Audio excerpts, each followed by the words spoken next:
I'm excited that farming is always changing. That's the biggest excitement for me because in the end, you know what we do today, we'll maybe not do tomorrow. That's the most exciting piece. And in the end, if you accept it, that things will not end up like you would think they will end up, that's the greatest thing, I think. The AgEmerge podcast is brought to you by Ag Solutions Network. I'm your host, Monty Bottens. Join me as leaders in soil health, research, and ag tech share their perspectives and enable you to farm outside the box. Well, welcome everyone to this episode of the AgEmerge podcast. Today I'm joined by Lucas Horsch with the Horsch Company. Welcome, Lucas. How are you doing today? I'm doing well, and you?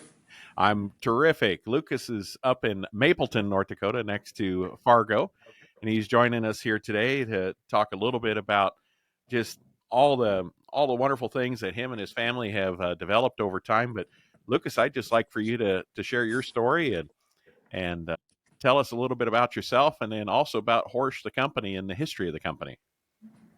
Okay. So where should I start?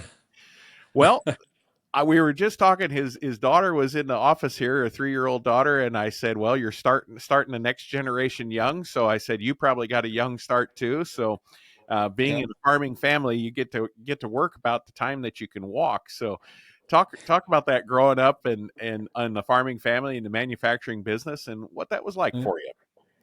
Yeah, I think, that's a perfect example with my little daughter. I just have one daughter for now yet, so we are looking to eventually get another one. But in the end, that's not the topic today. We from myself, okay, we I started in the office as well. My two parents, so Michael Horsch is the founder of Horsch Maschinen, and Cornelia is my mother. And Cornelia, she's part of the business since '88, and the business started in '84. And myself, I just got into this world in 1990, so I got afterwards into this world. And okay, growing up, I have three siblings, and I'm the oldest from them. And I got into the business, um, let's say, I think it's even 7 years ago now, officially.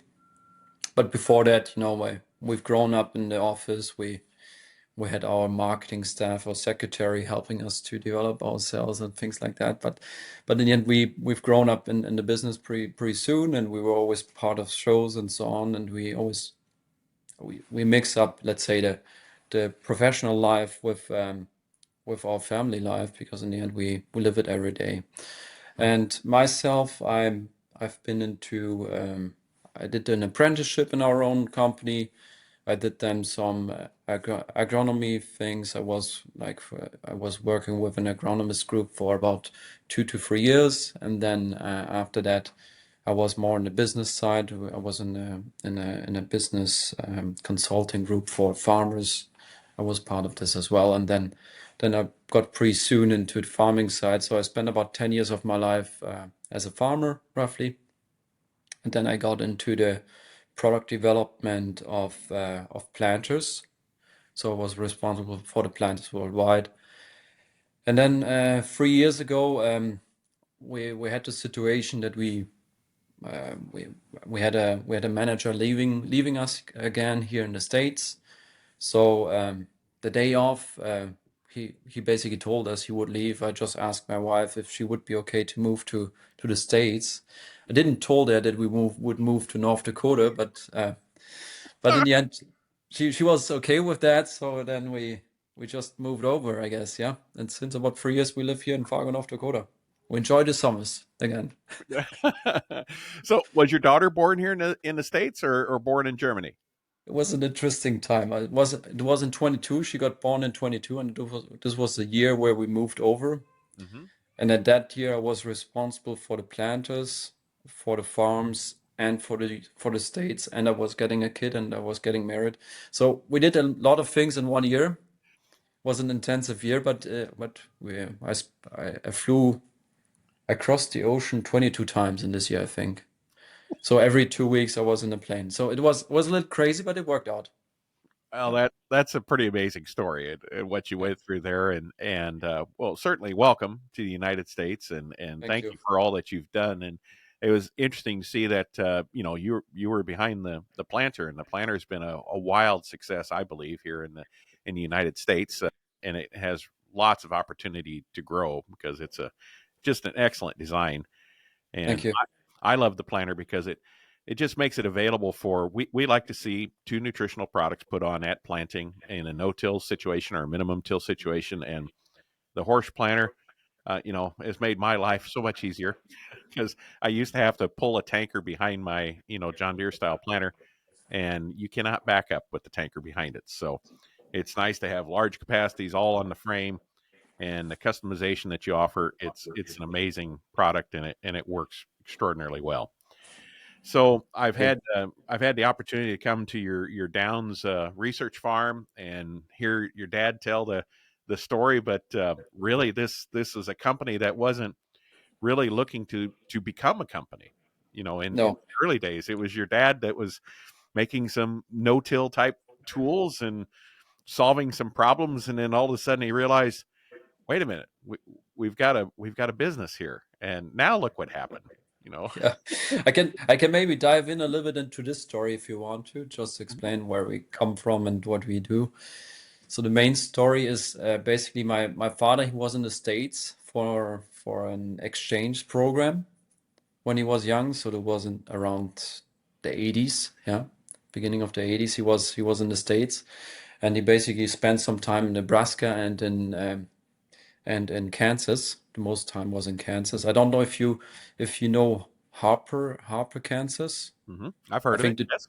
the Dewey's beds, the Dewey's beds, out of the cattle cattle side, they have these beds where they Hmm. basically they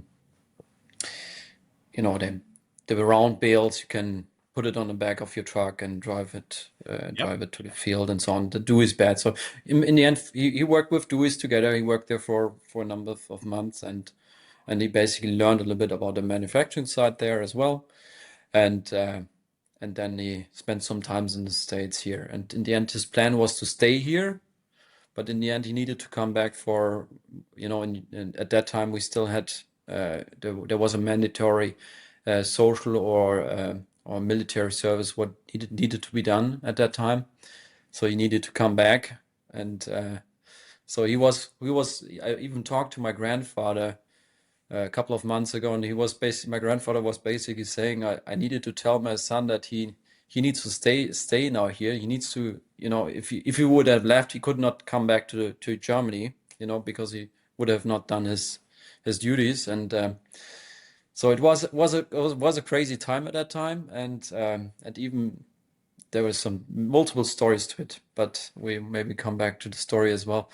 The the big thing was then, because we are coming out of a Mennonite community, so we're Mennonites, and we have a lot of family members who are in farming, and so his first few customers was basically uncles and friends of the family, and he basically started to build a no-till machine at that time. And it was not because we had the greatest farms, because my grandfather, when he started farming, he was out of a pretty good area, his father was, and then my grandfather bought a farm for him, and they were in more stony grounds and complicated areas of eastern Germany, so southeastern in Bavaria. So we are out of Bavaria originally. So he had a very complicated farm. So in the end, picking stones and so on was always an issue. So they were pretty quickly leaning into no-till just because of these issues. And that was basically, the beginning of Horsch. Yeah, right there. And there is a lot of that is a reason a lot of people no till in certain areas of the United States too, is so that if you don't till and stir up the stones, then you don't have to mess with the stones. Roll them Yeah. back down, pick them, and they'll just leave them be. And that is an interesting thing. So Yeah. started out kind of serving this Mennonite community, and then just overnight it went to a over $1 billion company. I'm sure there was a really big lot of hard work to get there, and a lot of innovation. And you know what was that like? What are some of the stories you've heard? Once they became a more of a manufacturing business instead of just a weld shop, and growing that, because really you're looking at you're a farmer turned manufacturer, right? That doesn't happen very often in this No, space. It was a stony road, yeah. It's Mhm. that's I would if we stay with the stones. Yes. Um, I would say in the end we not we, but I'm just part the last few years. I'm not part of the beginnings, and I'm not part of. Okay, I was part as a family member, but in the end, the the older generation basically made it more or less where it is today. And in the end, at the beginnings, we pretty quickly started because we were in the no-till business and then the minimum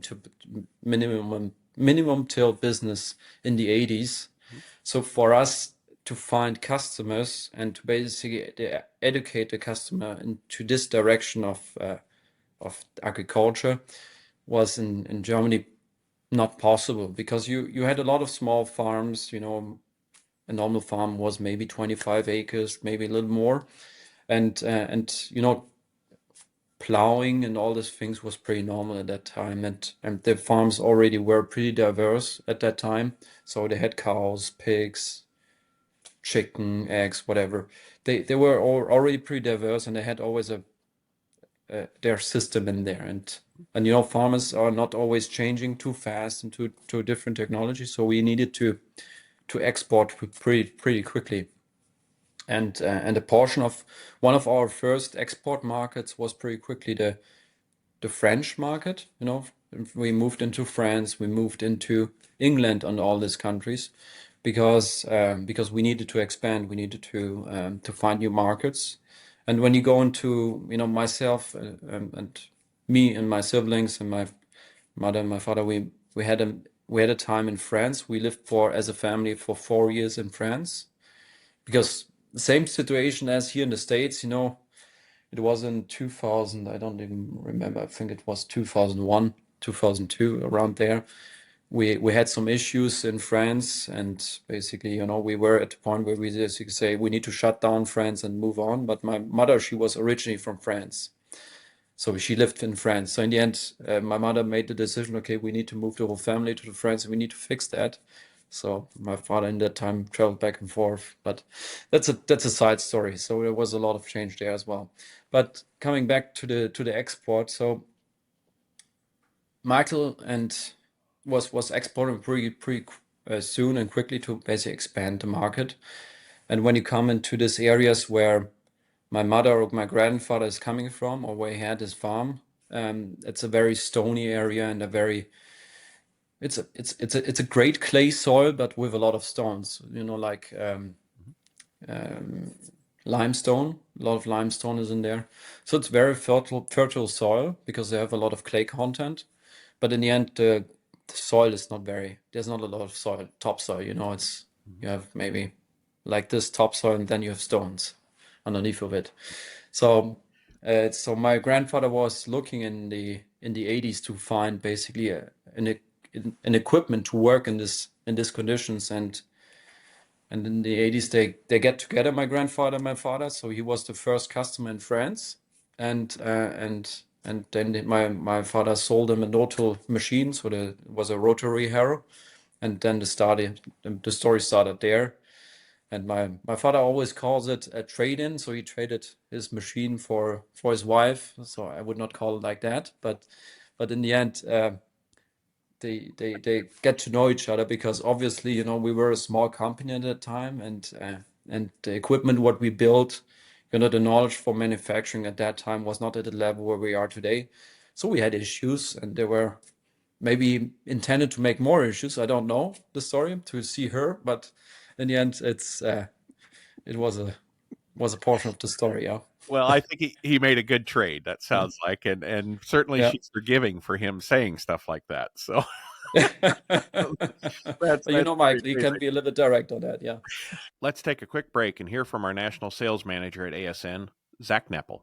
The AgEmerge podcast is brought to you by Ag Solutions Network. At ASN, we support farmers with top quality crop nutrition products and soil health practices. Our Power to Grow system delivers tailored nutrition to boost plant health and improve soil function, ensuring higher yields and sustainable growth. From seed to harvest, trust ASN to feed your crops and your bottom line. Let's farm better together. Visit agsolutionsnetwork.com to learn more. So how many family members today are involved in the overall Horsch businesses? Today in the overall Horsch business, okay, in the 90s we had so originally the company was founded by my father, Mm-hmm. my grandfather, and an uncle from my father. Mm-hmm. And the uncle from my father, Walter Horsch, he died a few years ago, but he gave his shares to Tragut Horsch, and Tragut Horsch is now part of the company. So he's taking care today about the South American market and some of the export markets.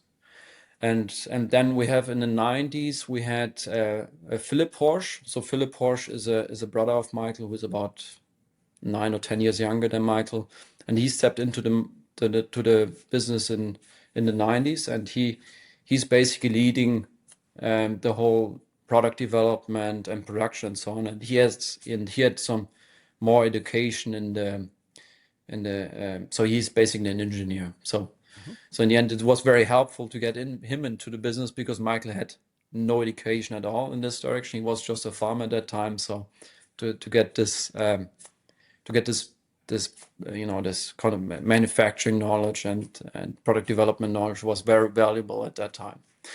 So Philip stepped into the business. So Philip is part of the business. Cornelia is part of the business. It's my mother. She's taking care of sales and marketing, service, and HR, more or less. Michael is still part of the business. He is basically the founder, and he has a little bit more liberty to do things what he wants in the end.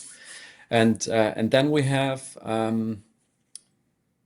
two brothers of mine, so two younger brothers. So it's Konstantin, who is coming after me, and he's leading up the product development now and the farms. And Frederick, just stepped in a few years ago. He's younger than Konstantin. Frederick, he's now leading up all the IT side and this process side and so on. So he's coming into the business and he's doing some side businesses as well. And then we have then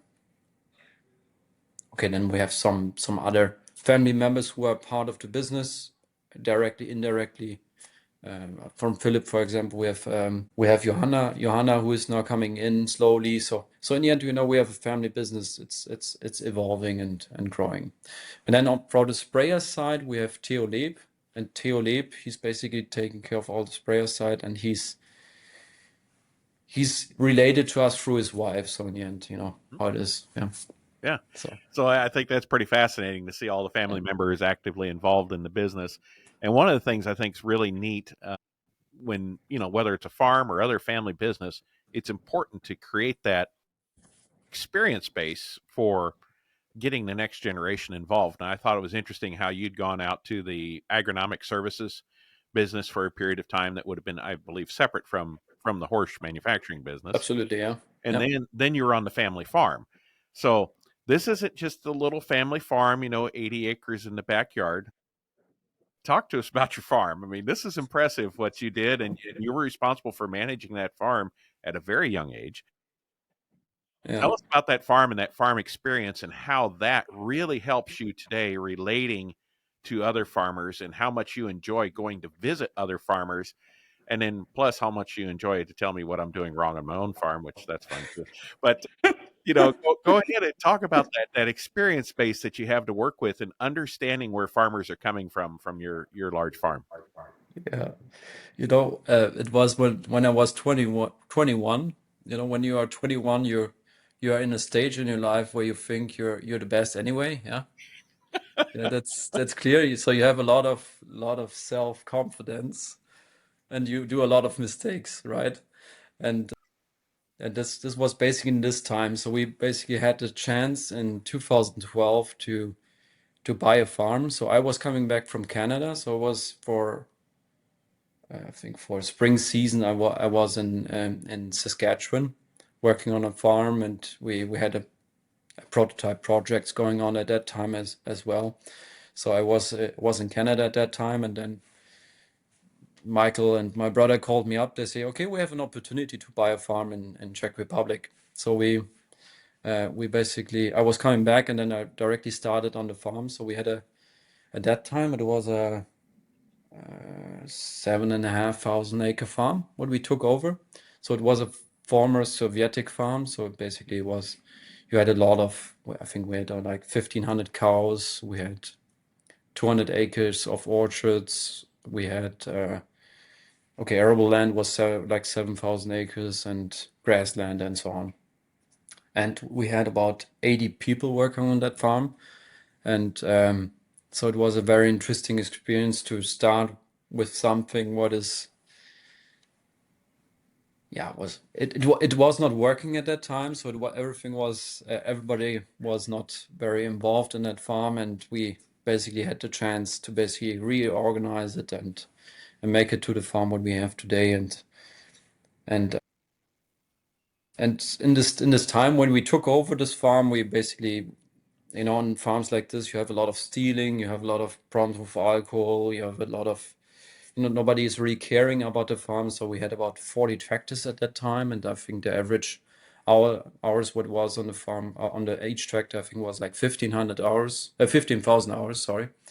So they were completely, everything was, you started your day and Fixing. fixing machinery and at that time I was thinking, okay, we can do everything with 2 tractors on this farm, it should be Yeah. fine, Yeah, that's and the why you stuff needed will 80 spread. people, was just to fix the the old junk machinery.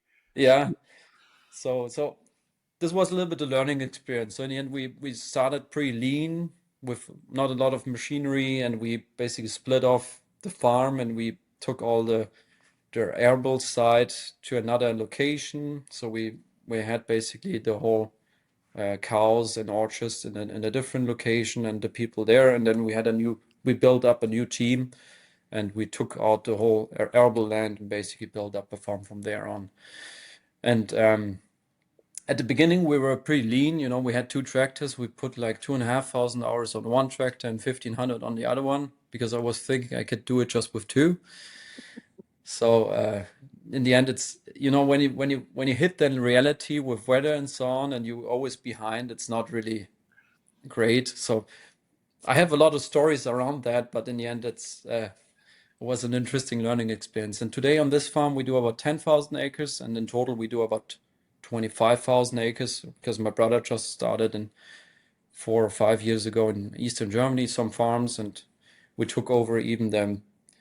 We have another farm in Czech Republic. So today we have 2 farms in Czech Republic and 2 farms in Germany. And yeah, that's basically the setup what we have today there. Yeah.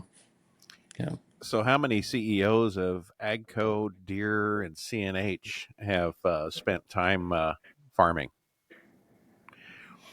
I don't know. Not much is my point, folks. I Yeah. think that offers you a unique perspective. I think that's very valuable and helps you understand. Do you agree with that? Does that help you understand what your farmers need better? Yes, I think the understanding of farming is not just like doing small processes here and there. In the end, a farm doesn't live just from just planting, just seeding, and this. The whole business side of things is different. And I think to understand the whole business of farming, and in the end, to understand in the end, it's still a commodity business. We are not in a business where okay, we can have more and more nice colored machinery. That really doesn't make sense too much. In the end, it all needs to have a system. Each farm has its own system, and I'm convinced on that. Everybody needs to find his system where he feels that he can make the most value out of it. And I don't think so. There's one way of doing things, in my opinion. And I think that's to learn that from the ground up, and to learn that you cannot just use a small amount of equipment and get it in theory done. On paper it always looks nice, but you never calculate the breakdown time, the efficiency time into it, and so on. When you're young. So Right. So I think it's that's a great thing. Are you going to make this farming a requirement then for next generations in the horse business too? Since it's worked so well for your generation, you and your brothers, this should be probably something for your daughter and all of their the next generation too. I don't want to push somebody into something. In my opinion, they if you have ambitions for what you do and you spend time with your kids, with the things what you're passionate about, the, the the kids are automatically coming with you. I think. Okay. I think for me the most important is that you don't give a dogma and you say them like you need to do it that way, because every generation will do it differently anyway. And for me it was a way, and I was not the greatest guy in the school, so for me it was a way to learn it differently and to learn how to deal with a different culture and to deal with people and to deal with a business. Yeah, that Yeah. was Great. was my way of doing it. Yeah. Yeah. Great point. That's a really great point. So, talk to us a little bit about, all the different countries and all the different areas that you've been to and the company participates in, from, Eastern Europe, South America, North America, and other areas. What's farming like around the world? I mean, there's some challenges that are the same everywhere in the world, and then there's some challenges that are very localized in the world. Paint a little picture of what that's like today. Yeah, that's an interesting question. So it depends how you want to hear it. I would assume labor almost anywhere on planet Earth is a challenge. Right. Yeah. Even in areas where we would think has plenty of labor, they still have a labor maybe skill related versus availability. Other places just have availability related issues. So that'd be more of a universal thing, I would think. Absolutely. I think, like you said, I think this I would say in the world where we are today, we have a lot of we have, in my opinion, we would have enough labor, but in the end, the skilled labor piece and the people who wanna do this lifestyle is getting less and less, because in the end, farming, it is a lifestyle and it's not an 8 to 5 or 9 to 5 job anyway. Especially those guys that are trying to do it with two tractors. Yeah. But yeah, there is a lifestyle problem, right? People don't like to work that hard all the time. Yeah. Yeah. And we did some, even on our farms, we did some adaptation to adapt to our people, because in the end, I think, okay, we go into details, but in the end, we still need to work around of the lifestyle what we have with the newer generations, yeah.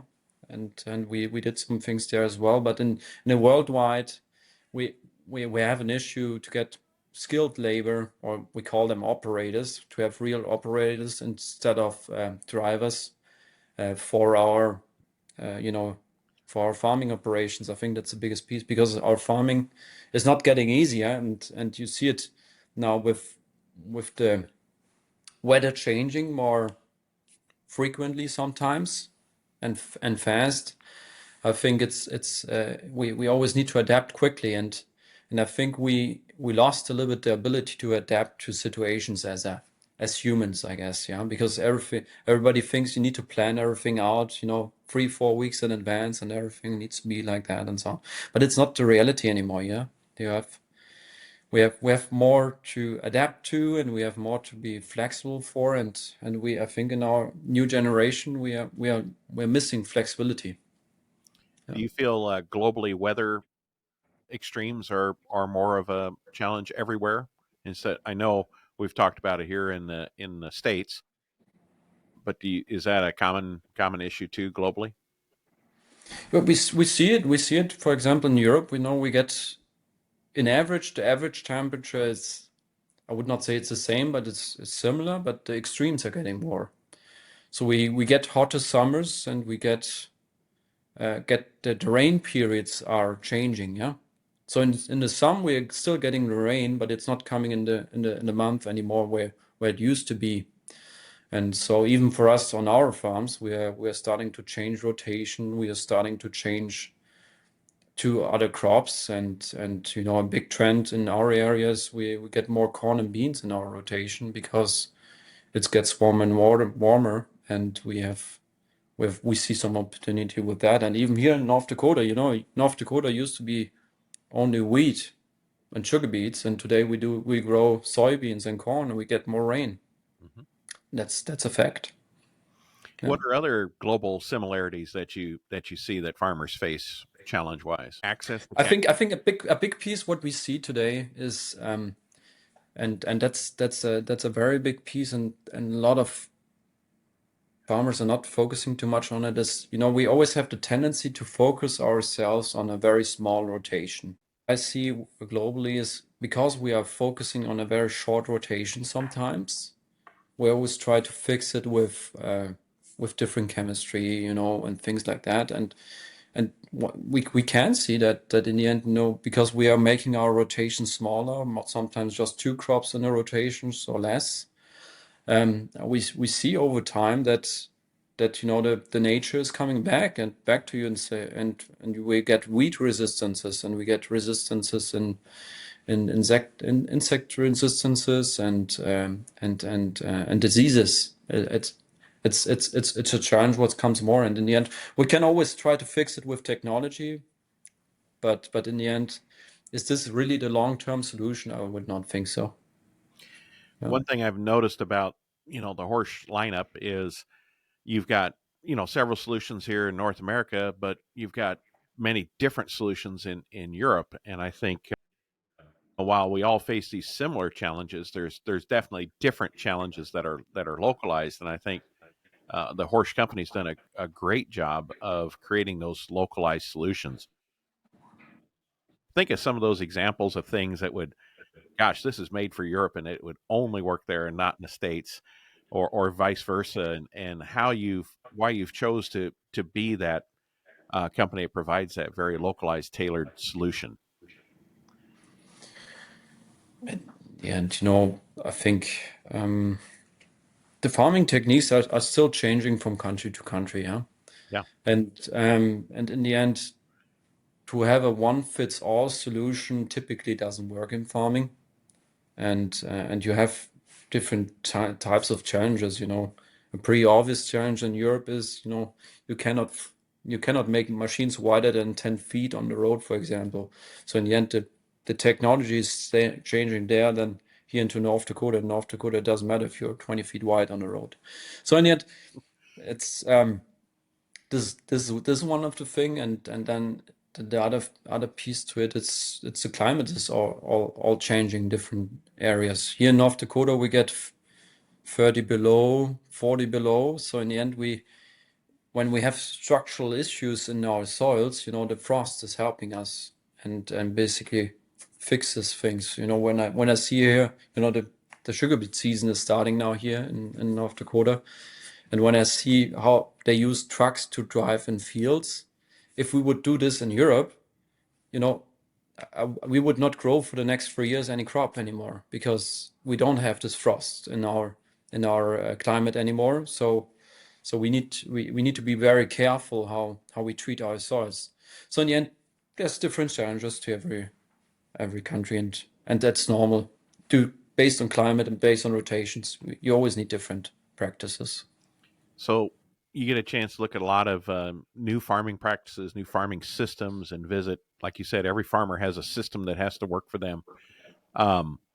What are some of the things that you see that are interesting, that are growing, that have opportunity to them, that would be a newer practice than what farmers were doing as their traditional practice in an area?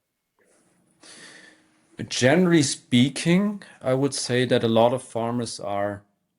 I would, if I don't want to go into one direction here, but in the end, generally speaking, I would say a lot of farmers are coming from a very tillage heavy system to a tillage lighter system or no-till system. Even here in Europe or in the States, I think it's a general thing. What is happening? And interestingly, when you go into South America, we have even some areas where they start again to do a little bit more tillage. So what you always see is that there's always a cycle. We always have, as a human, you always have the tendency to fall into extremes. So you go into no-till or in full tillage or trip till or whatever, and we always try to fix things with one standard. But in the end, we still work with nature, we still work with weather. So in the end, it will always change, and every extreme, when we talk about nutrition certification and no-till, it's a topic, and there's different ways to work against it. So this we see, for example, in South America. So there, for example, we start to we don't work with strip till, but we start with subsoiling, and including some fertilizers placement and so on. We see some things coming in this direction, but in general speaking, I would say we see in general, the tillage is getting less, and a lot of farmers are looking into conserving the soil structure and so on. That's a big topic. Yeah. So that's a great global that it is shifting. I do know, some people have been no-till for a long time will bring in a product like a joker and introduce that on an intermittent basis, maybe after corn stalks, once every 2 years, just field leveling activities and residue decomposition from high yields. But generally speaking, the heavy tillage, the moldboard plowing, the deep chisel tillage, that's kind of globally we're doing a little bit less. So that's good news. We like to see Yeah. Less, people take care of their soil. or I would call it even rotationally, call it rotational tillage, just coming, for example, after corn, and you want to implant a wheat after corn in Europe, for example, because we have fusarium, for example, can be an issue. So you need to incorporate all this organic matter into the soil that you have less fusarium issues in the wheat afterward. And that's I think it's always important to not be too stubborn into one system and always adapt. That's, I think, the most important to it. So a lot of people listening today probably when they think of Horsch, they think of the Joker. Really in the North America introduced the high-speed disc and became wildly successful, and a lot of people copying and racing to try to bring something to market similar. But talk about the other offerings you have. I hinted at the planter. I have a 24 row Maestro planter. I've got a Avatar seeder, which I'll be honest with you, that was really surprising to me. I had a John Deere 1990 CCS seeder before that, and I thought going to the Horsch is going to be it's a nice upgrade, less service. I've got half a dozen grease zerks instead of 1,482. It seemed like that I had to crawl on my belly underneath with the 1990 to service. So I was just looking at the convenience part and thought, man, that's great. That's my old ones wore out. This is going to be easier. But lo and behold, that has been the most surprising purchase I've ever had. I cannot believe how well that seed comes up with it versus the Deere. And I had the Deere with all the Needham and Exacta, Technology. add-ons. Take a Deere and make it something better. And the germination's been amazing. The speed, the convenience. I'm blown away by the Avatar. I never, I was really surprised by it. So you got the planters, you got the seeders, the high speed tillage, and you mentioned the Lieb. The Lieb sprayer is starting to take off here in the United States as it become more and more available. Describe all the solutions you have for farmers here in North America? Yeah, like the start of the company. Everybody talks here in the States about the high speed disc, but the start of the company was seeding, and is always seeding, planting, and things like that. We even, in the 80s, we even built a corn planter where we planted corn underneath of plastic. This practice? Mm-hmm. So this was one of the first machines was Michael has done, and in the end, so planting and seeding was basically the foundation of this company. So if we look into Europe, seeding, when it comes into seeding, we are underneath of the top 3 manufacturers in seeding, and even globally, I would say we are under the top 3 when it comes into seeding and planting, just because this is our foundation and it's where we come from. And then the tillage piece, the tillage start, what we did here in the States was just because it was but we've seen it was a good fit here for the States, and it was a product what was eventually missing, and that was because we got this great start here in the States. Because we started here in the States not with tillage, we started with seeding. So I don't know if you know Anderson, but with the Anderson family, who basically developed this Anderson opener, we basically built a toolbar with an air card to it. So this was basically for us a start in the Dakotas. So in the Dakotas, we are well known with the seeding technology, so with our Panthers and so on. But the big kickoff in the 2008 and so on was really the Joker. And the portion from the sprayer side, the sprayer story is pretty interesting because we built our first sprayer in 1988. So my uncle and my father and so on, they basically built out of used parts, used axles from trucks and so on. They basically built a sprayer, and the setup of the sprayer looks like the sprayer that is today, with the front cap, the tank in the middle, and so on. This was already at that time. This was our first sprayer. So unofficially we are in the sprayer business longer than just a couple of years, yeah. But in the end, in the 2000s, we basically got out of the spraying business, and Theo Leb took over the sprayer. And then he basically started to build his brand. And then in 2011, we merged together, and we basically built the Horsch brand, the Horsch sprayer, the Horsch leaf sprayer from there on. So in the end, since then we've became, I think, the biggest, or one of the biggest sprayer manufacturer for professional spraying equipment in Europe. So if even when it comes into numbers, we nearly build 2,000 sprayers a year. So I think there's not a lot of companies anymore in the States doing that. So in the end, we developed ourselves pretty quickly on that side. Yeah. And I'd encourage listeners to take a look at it. Air suspension, high clearance, a rear boom with like a 5-way fold to it that it can go over contours.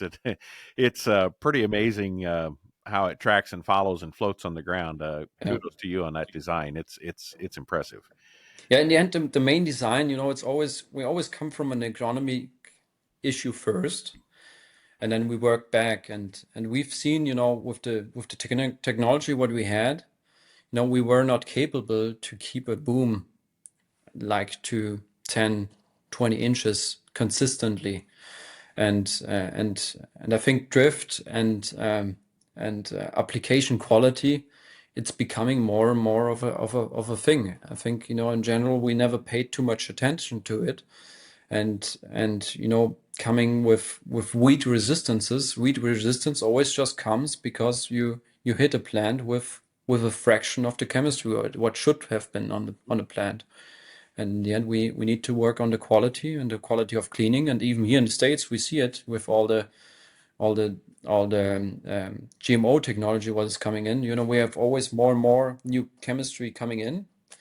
So we need to have a clean sprayer. We need to have recirculating booms. We need to have stainless steel tanks, and we need to have a sprayer who's applying well. And I think that's very important. Yeah, it's amazing to see it float and follow the ground so close to the ground.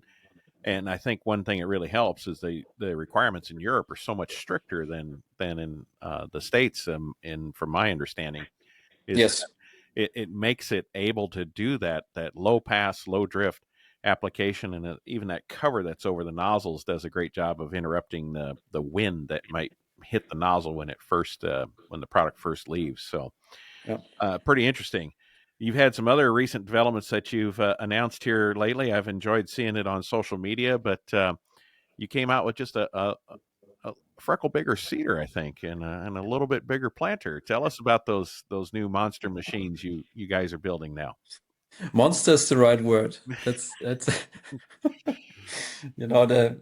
thing is just, we were convinced as a company, as a family, you don't need these monsters and so on. And in the end, this was always a topic what we had with customers. We were always debating, do we really need a 90-foot planter or not? And in the end, last year in August, we visited a friend of mine once again, and he was saying, I need a 90-foot planter. I don't care. I really need it. And then I would be happy to have it. And in the end, we made the decision then to basically build a 90-foot planter with big tanks, and we basically tested it this year, and we already put like, I think, 7,000 acres on his farm, and then another 2,000 on another farm. So it was a very interesting project. So we have now a 90-foot planter with big capacity, like 300 plus bushels of seed. And then the same thing was on the seeding side. We always had the issues that our avatar, what we have today, was basically built for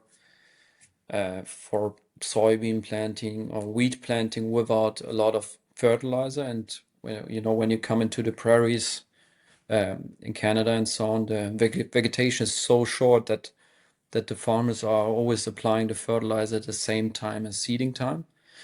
But moving on, But still, one quick question, yeah, quick thing.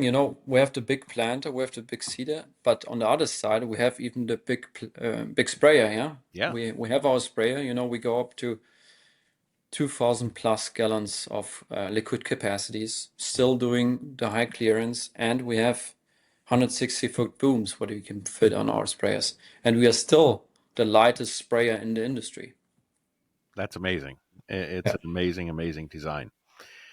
yeah, So one of the things I heard your dad talk about a couple of years ago was the role of autonomy, and these big equipment versus small equipment in autonomy. And he had a little bit different perspective on that than what the industry is. Everybody's talking about, oh, we're going to have 4-row and 8-row equipment that's autonomous and swarms.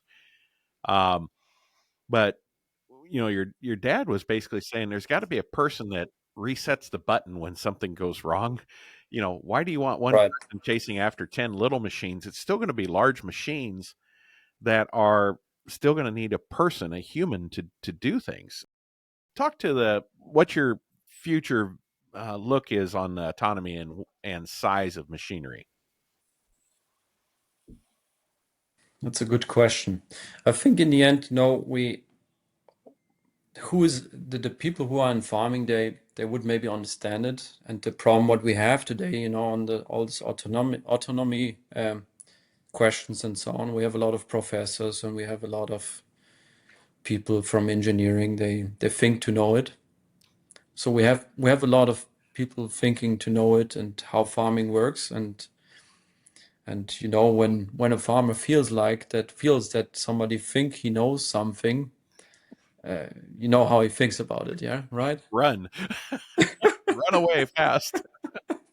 So in the end, um, we have autonomy projects, and we are now in some areas we are doing some bigger projects who is going into the direction of autonomy. But before we get into autonomy, we need to get into the automation process of things. So we need to automate the planters and the seeders and so on, that they can work autonomously, but still supervised. And the reason why we think a supervision is needed is because situations are changing.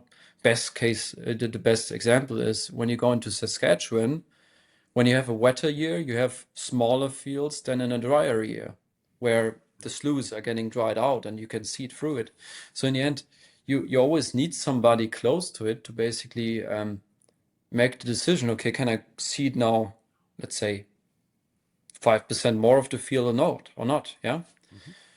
And I think to make this decision, it's easier to have it with one or two equipment than to have it with 10 or 100. Yeah.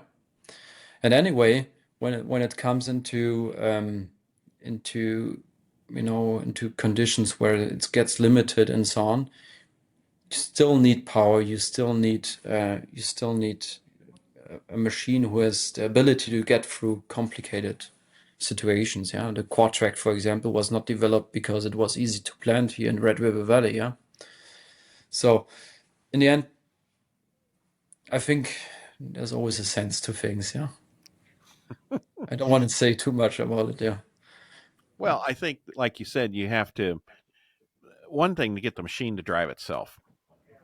That's relatively easy. The Yeah. problem is knowing how to adjust it, how to know if there's a problem, Yeah. what is that feedback loop, and if there is a problem, correcting the problem versus just stop and say, "Oh, please come," get an alert saying, come and help me," because what happens is the farmer winds up spending all of his time just servicing the autonomous vehicle. Where what is he gaining? He's just gaining the expense of autonomy and doing different jobs. So it's a challenge. So looking forward to the future, what are you excited about with Horsch and farming and agriculture and how that all comes together? I'm excited about. I'm excited that farming is always changing. Mm-hmm. That's the biggest excitement for me, because in the end, you know, what we do today, we'll maybe not do tomorrow. That's the most exciting piece. And in the end, if you accept it, that things will not end up like you would think they will end up, that's the greatest thing, I think. And for us in farming, you know, we have now, we have 2.5 million acres arable land on this world. It will not get more, it will not get less, you know, because we have in some areas we are making pasture to farmland, and in some areas we're building manufacturing plants. So in the end, I think it will be roughly on this level, and in the end, we still, you know, to get our calories each day, farming is needed, Mm-hmm. and to a certain extent, and I think that's the most exciting piece, that there's always the things what we do every day has a value to it. We're not developing software, we're not developing services, you know, we're doing something what makes sense. And that's the most exciting piece of it. You're doing something. People have to eat, and Yeah. you're making that possible. Yeah. What do you think of the whole debate on we're going to run out of the ability to produce food? Don't you really see that a lot of these, the North American market's pretty developed, right? With good infrastructure, good yields, those kind of things. We're the ability, Extremely good yields, yeah. the So what ability you do for us. here in average in North America and in the States, you know, it's a very good yield for us in Germany, yeah, or in Czech Republic. Yeah, So but it's you you amazing. you beat Yeah. us in wheat, though. You're the wheat experts there. We got to say Yeah. that. Yeah. But you look at the ability of the United States to double their yields is minimal, but there's many marginal areas around the globe that could easily double their yields, with better Yeah. technology, and then could get to market easier with infrastructure investment. Um, maybe I'm a little bit of a pessimist, but I think the supply will come from these other areas. As I don't think the whole, well, we got 10 billion people to feed in 2050, how are we going to do it? I think it's happening. And if you look at this year, we're doing a wonderful job of overproducing, right? The question is how much is true and not true, yeah, to these Yeah, well, numbers, yeah. but yeah, it's another debate. I But think in the there'll be end, surprises there. Yes. yeah, because if you look in different in our last, was it last week, the farm progress, but in the end, you know, we just talk to farmers, and it's always, you know, when you look, for example, in the Corn Belt, you know, the outside rows, they look great, but when you go into the crop, because it was so hot in the night, you know, the crop doesn't look as great anymore. Yeah. So in the end, I think the numbers, we will see where it shakes out. But when we look on a general perspective, the perfect example is Brazil, South America. Look at how many acres they open up each year. And in the end, you know, it's not like the the medias are pushing us that it's rainforest what they break down and so on. It's not true. When you look at it, it's the most things what they do, they take pasture back into arable farming practices, and then sometimes in some areas, even like in Bahia as an example, you know, it's basically there's nothing, and they basically produce from no trees and no trees and so on, something like a crop, like soybeans and so on, and they're basically building up this land, and this is still happening, yeah, and I think there's still a lot of potential. Just look at Africa, you know, there's a lot of development to do still, and there's still the problem of politics there, yeah, and you know, we need to have stable politics first, to a certain extent stable, that we can invest in infrastructure and in developing this sites as well. Yeah. And you've been caught in the middle of stable politics. Don't you isn't there a production plant in Ukraine of yours, or? Yeah, we have not a production plant. We have a sales office there. Oh, Yeah, okay. where we have spare parts and so on. Yeah, Yeah. that we. Yeah.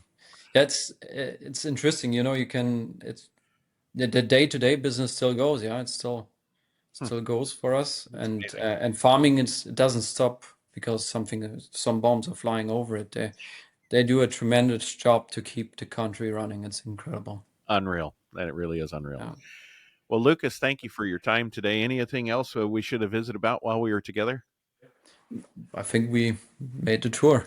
There you go. Yeah. Well, I really appreciate it. I think it's great for farmers to know more about you and your family and your company. I think the farmers first philosophy that has really grown into a large international company is pretty amazing. And I know sometimes as farmers, we get painted into our own little camp of we only drive green or we only drive red or green or whatever AGCO decides to be this day, I guess. We get Yeah. painted into our corners of things, and I think it's really good to look to companies like yours that have an agronomic purpose behind them to consider some just amazing solutions for your farm that enable no-till technologies, minimum tillage technologies, and fertilizer application technologies that are just really second to none out there. So I appreciate you coming on, Lucas, and wish you all the best here as your company and family continues to grow. Thank you. Thank you for All your right. time. All right. Very good.